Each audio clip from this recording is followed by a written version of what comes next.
আমরা সাধারণত সুপারমার্কেট বা বাজারে গেলে যে কোনো জিনিস কেনার আগে দেখে নেই সেই বস্তুর মেয়াদ শেষ কিনা, কিন্তু এমন কিছু খাবার আছে যেগুলোর মেয়াদ কখনোই শেষ হয় না।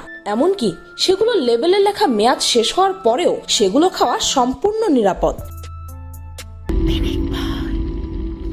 Number 1, popcorn. আপনাকে যদি বলি পপকর্ন কখনো নষ্ট হয় না, তাহলে কি আপনি বিশ্বাস করবেন? আসলে আপনি যদি ভুট্টার দানা পপকর্ন বানিয়ে সেটাকে স্টোর করতে চান তাহলে সেটা নষ্ট হয়ে যাবে, কিন্তু যদি ভুট্টার দানা শুকিয়ে অক্সিজেন মুক্ত এয়ারটাইট কন্টেনারে ভুট্টার দানাগুলো রেখে দেন তাহলে বছরের পর বছর চলে যাবে, ভুট্টার দানা তাও নষ্ট হবে না। তাই তো যুদ্ধে বেশিরভাগ সময় ভুট্টাকে একটি খাদ্যশস্য হিসেবে নিয়ে যাওয়া হয়, তারপর যখন ইচ্ছে তখন আপনারা চাইলে সেই এয়ারটাইট কন্টেনার থেকে ভুট্টার দানা বের করে পপকর্ন বানিয়ে খেতে পারবেন। Number 2, coffee.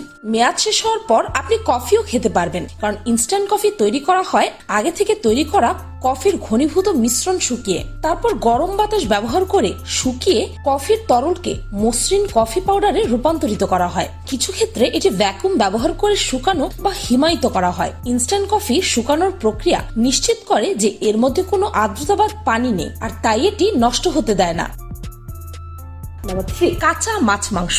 কাঁচা মাছ এবং মুরগির মাংস সাধারণত ফ্রিজে মাত্র কয়েকদিন ভালো থাকে, যদিও ডিপ ফ্রিজে ঠিকমতো সংরক্ষণ করা গেলে বহুদিন ভালো থাকবে। ফ্রিজে রাখা মাংস 3 থেকে 4 মাস ফ্রিজে ভালো থাকে, তবে ফুডসেফটি.gov এর মতে ফুড পয়জনিং ব্যাকটেরিয়া ফ্রিজে জন্মায় না, তাই যে কোনো খাবার ডিপ ফ্রিজে রাখা গেলে সেটা খাওয়া নিরাপদ। মাসের পর মাস ফ্রিজে রাখা জিনিসগুলোর টেস্ট নষ্ট হয়ে যায়, কিন্তু সেগুলো খাওয়ার জন্য নিরাপদ বলে মনে করা হয়। কাঁচা মাছ 6 থেকে 9 মাস ভালো থাকে, তবে ক্যান ফিশ 2 থেকে 5 বছর পরও খাওয়া যায়। 5 বছরের বেশি মাছ ভালো থাকলে আর কি লাগে।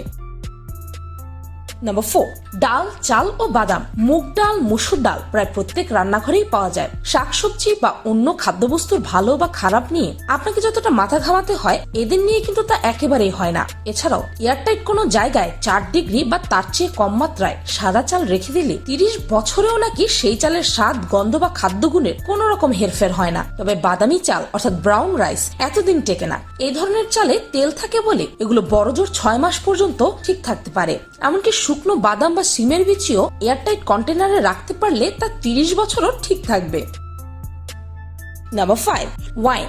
কথায় আছে ওয়াইন যত পুরনো হবে ততই ভালো, আর এটা যত পুরনো হয় গুণে ও দামে ততই নাকি বেশি ভালো হয়ে যায়। তাই বলতে পারেন ওয়াইন কখনোই নষ্ট হয় না। সব থেকে ভালো হলো ওয়াইনের কোনো এক্সপায়ারি ডেট হয় না, দীর্ঘদিন ভালো থাকে ওয়াইন।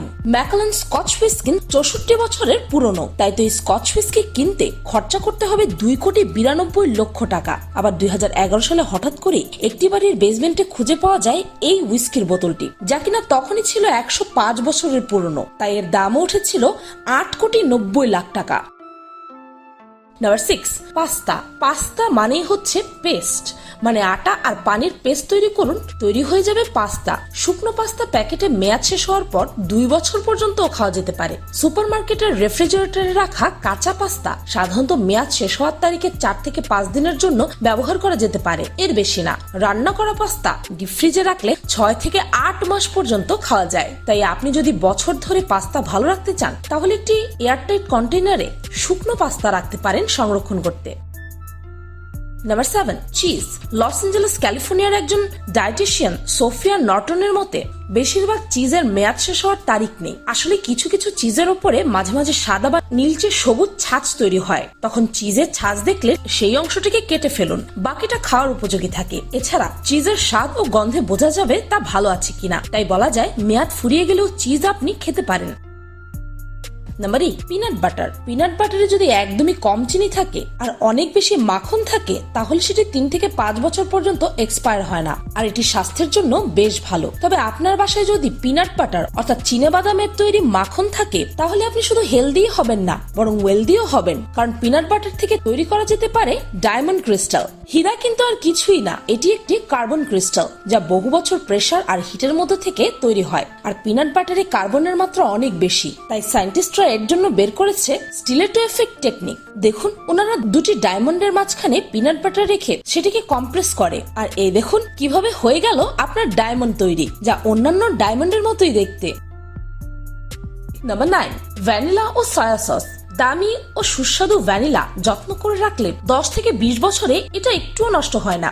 ভ্যানিলায় অ্যালকোহল থাকে আর সে কারণেই তা সহজে নষ্ট হয় না। ফার্মেন্ট করা সস প্রতিটি খাবারে স্বাদ যোগ করে। এই সস যুগ যুগ ধরে ঠিক থাকতে পারে। এছাড়াও সয়া সসের একটি সিল করা বোতল কয়েক দশক পর্যন্ত ভালো থাকে। আর সয়া সসের লবণও থাকে আর সেই লবণের গুণেই সস নষ্ট হয় না। নাম্বার 10, হার্টেক বিস্কিট। আটা, পানি আর স্বাদমতো লবণ, ব্যাস আপনার খাবার তৈরি। বলছি হার্টটেকের কথা। এই খাবারটি কতটা শক্ত তা বোঝার জন্য এই ভিডিওটি যথেষ্ট।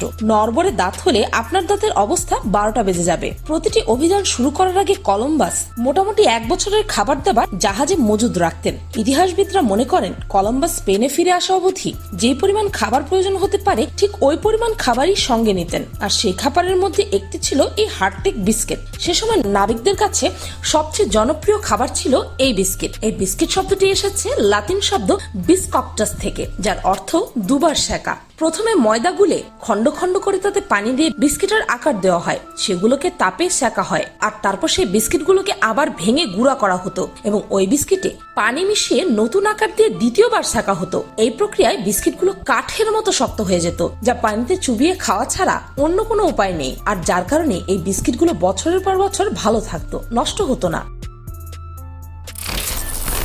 খাবার দাবার বেশি দিন রাখতে গেলেই চলে আসে দুশ্চিন্তা, নষ্ট হয়ে যাবে না তো। তখন বারবার মেয়াদ উত্তীর্ণের তারিখ দেখেন সবাই, এই ঈদের সময়টা বিশেষ করে। কিন্তু এই খাবারগুলো আপনি টেনশন ছাড়া আরামসে বছরের পর বছর সংরক্ষণ করে খেতে পারবেন। তবে সাবধান, ঠিক মতো স্টোর করতে হবে, তা না হলে পরে ফুড পয়জনিং হতে পারে।